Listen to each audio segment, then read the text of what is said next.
Good morning সবাই। এটা ছিল কালকের রাতের ভিডিও। কালকে রাতে অফিস থেকে আসতে বড্ড লেট হয়ে গেছিলো, কারণ এখন পুজোর জন্য রাস্তায় অনেক জ্যাম। সেই জন্য বাস অটো সব দাঁড়িয়ে দাঁড়িয়ে আসছিল, আর ট্রেনেও তো ভীষণ ভিড়।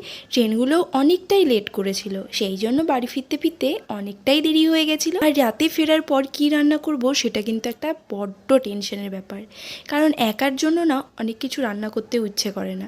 তারপরেও ভাবলাম আজকে একটু বেশি করে বেগুন ভাজা, পটল ভাজা, আলু পটল আর বেগুনের পাতলা পাতলা করে ঝোল করে রান্নার জন্য আমি প্রথমে বেগুন পটলটাকে ভেজে নিলাম, আর তারপর এখানে আমি আলু পটল বেগুন দিয়ে পাতলা পাতলা করে ঝোল করছি। আর এখন পুজো দেখো, পুজো এখনও শুরুই হয়নি বলতে গেলে, আর এদিকে সবাই প্যান্ডেল দেখতে ঠাকুর দেখতে বেরিয়ে পড়েছে। আর যারা ডেলি প্যাসেঞ্জারি করে তাদের বড্ড অসুবিধা হয়ে যাচ্ছে, কারণ এত ভিড় হচ্ছে। তারা হয়তো একটা জায়গায় দুটো ট্রেন ছাড়ছে, দুটো জায়গায় তিনটে ট্রেন ছাড়ছে। আর ট্রেনের ভিড়ের কারণে না উঠতেও ভয় লাগে, নামার সময় গুঁতো, ওঠার সময় গুঁতো। মানে ট্রেনে যা অবস্থা হয়, যারা ডেলি প্যাসেঞ্জারি করো তারা তো জানোই। আর তারপর রাতে দেখো এই আলু পটল বেগুনের পাতলা ঝোল আর বেগুন ভাজা পটল ভাজা দিয়ে ভাত খেয়ে নিলাম।